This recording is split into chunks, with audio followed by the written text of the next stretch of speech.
Amara lived far away from the noise of the city, where the dirt roads cut through endless stretches of farmland, and the sun painted golden streaks across the fields each evening.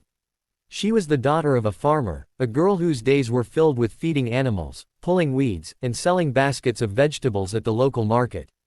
To the people of town, she was barely noticed, another poor country girl who kept her head low and her words fewer still. She wore her hair tied back, her clothes plain, her expression quiet, almost reserved. But beneath her calm exterior and humble appearance lay a secret forged through fire, sweat, and discipline. Amara's father, a man who had once lived a life far removed from farming, had been a warrior, a martial artist whose hands and mind were trained with unshakable precision. He believed in peace but knew the importance of strength. When Amara was still a child, he trained her daily, drilling into her the movements, the forms, and the philosophy of combat. By the time she could carry buckets of water from the well without stopping, she could also disarm a grown man twice her size. Yet she never bragged, never revealed her skill, because her father's greatest lesson was not how to fight but when not to. That silence, however, made her a target. In town, when she walked to the market, some of the schoolchildren would point at her worn shoes, whisper about her dark skin, and laugh at the girl who smelled of earth and livestock. Amara ignored them, holding her baskets a little tighter, her eyes on the road ahead. But cruelty thrives on silence, and those whispers soon grew bolder. At first, it was small things, mockery of her clothes, comments about where she came from. Yet soon, the laughter followed her into the schoolyard, echoing down the hallways, buzzing like insects that refused to leave her be. One afternoon at the market, a group of the worst bullies spotted her as she laid out fresh vegetables. They nudged one another, grinning as though they had found the perfect entertainment. "Look at her," one of them said loud enough for the crowd to hear. "The farm girl thinks she belongs here." Another snickered and added, "She should sell mud instead of vegetables. At least she's got plenty of that where she lives." The laughter cut into her ears like sharp glass. Amara lowered her gaze, pretending not to hear. She packed her vegetables neatly, sold what she could, and left quietly. The bullies, emboldened by her lack of response, felt they had power over her. They didn't know they were slowly knocking at the door of a storm they could not contain. The days that followed were worse. The bullies carried their mockery into the school corridors, bumping her shoulder as she passed, whispering insults under their breath. At first, Amara tried to stay calm. Her father's words rang in her ears, "A warrior does not fight for pride. A warrior fights only when there is no choice." She reminded herself of that wisdom whenever her hands itched to strike back. But restraint does not quench cruelty, it feeds it. One afternoon, as the sun dipped low and the shadows grew long, the bullies cornered her near the barn behind the schoolyard. The wooden boards creaked in the wind, and the smell of hay clung to the air. "Farm girl," one sneered, stepping close enough to block her way. "Don't you know you don't belong here?" His friends laughed, circling her like vultures around prey. Before she could move, one reached for her basket, knocking it from her hands. Vegetables scattered across the dirt, rolling into the mud. The laughter rose, sharp and merciless. Amara bent down to gather her things, her hands trembling, not from fear, but from the effort of holding herself back. Her fists wanted to clench, her legs itched to strike. Every muscle in her body remembered her training, the countless hours of practice in the barn back home, her father's patient corrections, the stinging smack of the bamboo stick when her form wavered. She could end this in seconds. She knew it, but she also knew the cost. If she revealed herself now, there would be no turning back.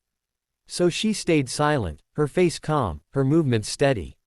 She picked up each vegetable, brushed off the dirt, and placed them back in her basket. When she stood, her eyes locked briefly with the leader of the group. For the first time, her gaze was unflinching. There was no anger, no fear, only a quiet steel that he didn't understand. Without a word, she walked past them, her basket balanced against her hip, her steps firm. Behind her, the bullies laughed and jeered, convinced they had won. But deep inside Amara, something stirred. Their cruelty was not breaking her, it was forging her.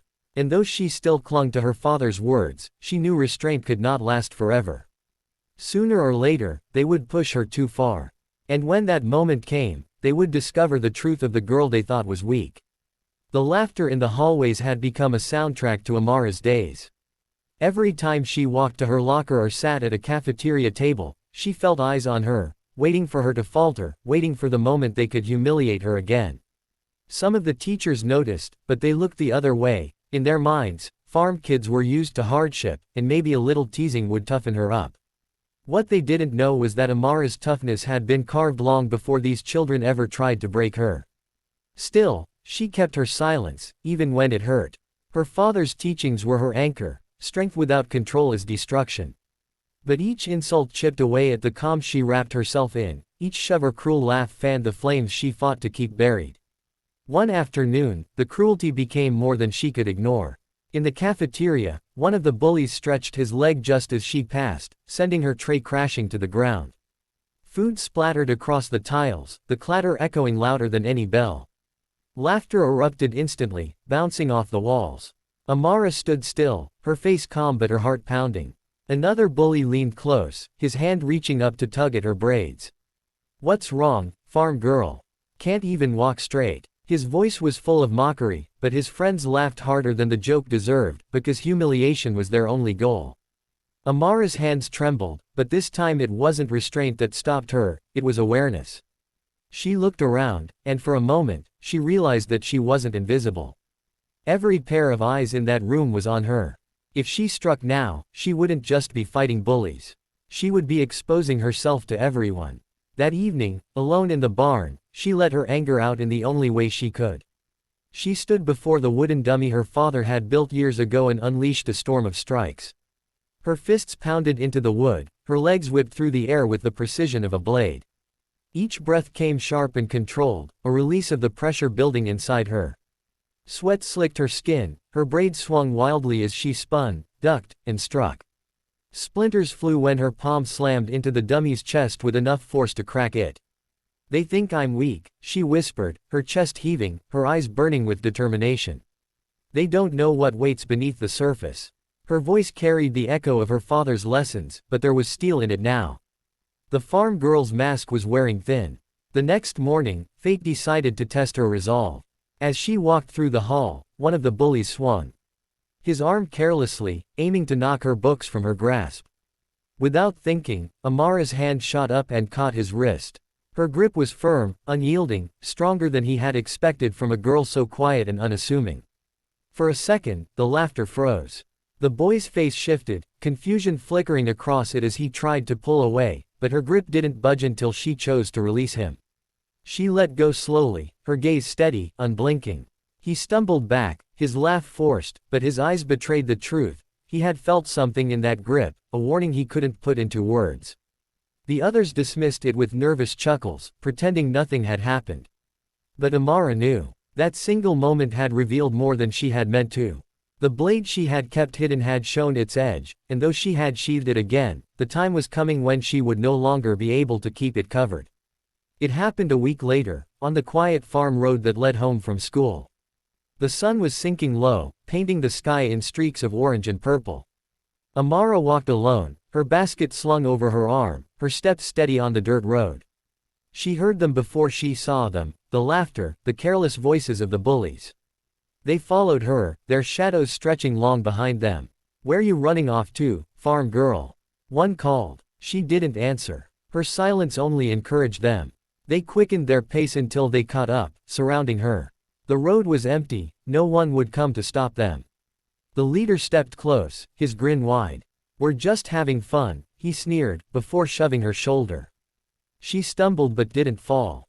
She kept her eyes on him, her expression unreadable. His grin widened. Another boy spat on the ground near her feet. "Say something," he dared. Still, she stayed silent. The push that came next was harder. The leader shoved her with both hands, and this time she fell into the dirt, her basket spilling again. The laughter rose, cruel and loud against the quiet of the countryside. Slowly, Amara stood. But this time, something in her had shifted. Her shoulders squared, her hands curled into fists at her sides. When she lifted her face, her eyes had changed. They were no longer calm and cautious, they were sharp, cold, and focused. Her voice was low but carried an authority none of them had heard from her before. "Walk away," she said. The laughter faltered. The leader barked a laugh, more out of bravado than amusement, and swung his fist at her face. But he never connected. Amara moved faster than their eyes could follow. She stepped aside, caught his wrist mid-swing, and with a smooth pivot of her body, sent him crashing to the ground. Dust rose as his back slammed against the dirt, the breath knocked from his lungs. Another rushed forward, fists raised, but Amara met him with a kick that struck his chest like a hammer, sending him staggering backward. The third froze, his courage draining as he realized the girl they mocked was not the victim they believed. In seconds, the farm girl they had bullied stood over them, her breath calm, her stance unshaken, her presence towering. They had awakened something they could not control, and the realization settled into their eyes like fear. Amara didn't smile, didn't boast, didn't strike again. She simply stood, a warrior revealed, and for the first time, the bullies understood the danger of underestimating silence. The bruises on the bullies told a story no rumor could capture. Word spread quickly, carried through whispers in the cafeteria and nervous glances in the hallways. No one could agree on the exact details. Some said Amara had snapped and beaten them senseless, others claimed she moved too fast for their eyes to follow, like something out of a movie. The truth was far simpler. Amara had defended herself, but the quiet dignity in the way she had done it made the event even more haunting to those who heard. For the first time since she had come to school, Amara walked the halls without someone sneering or throwing a cruel word her way. The bullies, once so loud, had become silent shadows, avoiding her gaze and crossing to the other side of the corridor when she approached. Their pride had been crushed, and though they tried to act like nothing had happened, their fear was plain.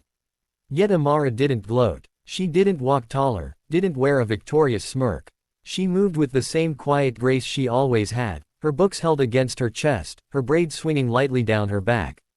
But those who looked closely could sense something different about her now.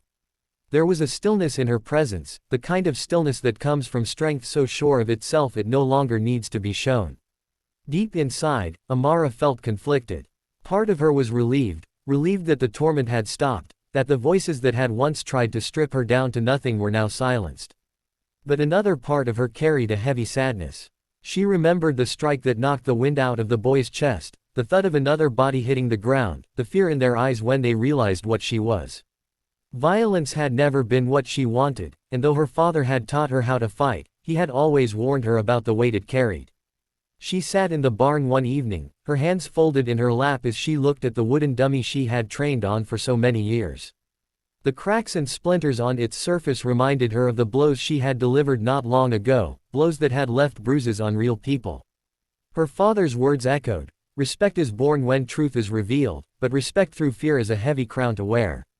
Amara knew she had not fought to prove herself, but to protect herself. Even so, she wondered if the peace she had now was real, or if it was only fear keeping everyone away. As she closed her eyes, she breathed deeply and reminded herself that her silence and restraint were as much a weapon as her fists had been.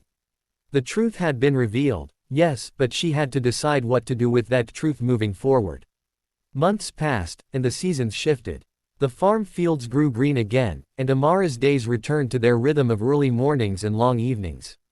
At school, she was left alone, but that did not mean she was isolated. Slowly, others began to notice her not with ridicule but with quiet respect. She caught the eyes of classmates who had once joined in the laughter, now looking at her with hesitation, as though unsure whether to approach. And one day, a younger girl did. Amara had been sitting under a tree near the edge of the schoolyard, her book open on her lap, when a timid voice broke the silence. Amara." She looked up, meeting the wide eyes of a girl who couldn't have been more than 12. Her hands twisted nervously in front of her as she whispered, "They used to bully me too. But they stopped after what you did. Thank you." Amara blinked, surprised by the words. She had thought of her fight as something personal, something born out of necessity. She hadn't considered how others might see it, how her stand against cruelty might ripple outwards. The younger girl's gratitude was small, but it carried a weight that pressed against Amara's chest. For the first time since that day on the farm road, she felt a spark of pride that wasn't clouded by guilt. She had not just protected herself, she had given others courage. That evening, as the sun set over the farm and painted the horizon in glowing streaks of gold, Amara stood alone in the field. The soil beneath Her feet was rich and steady, the air filled with the hum of crickets and the distant call of birds returning to their nests. She closed her eyes and let the wind brush against her face, her father's lessons returning to her in fragments. She was the farmer's daughter, yes, but she was also something more. The bullies had tried to break her, to strip away her dignity, but instead they had revealed her strength. The silence she had carried for so long was no longer just a shield. It was a choice, the choice of someone who could unleash a storm but preferred to walk in peace. From that moment on, Amara knew her path. She would remain the quiet girl tending to her fields, her hands steady on the work of life. But if the day ever came when someone tried to crush her spirit again, she would not bow, she would not shatter. She would stand as she always had, the warrior hidden within the farm girl, the strength cloaked in humility. And those who dared to underestimate her would remember forever that beneath her silence lived a deadly martial artist, and her power was not to be taken lightly.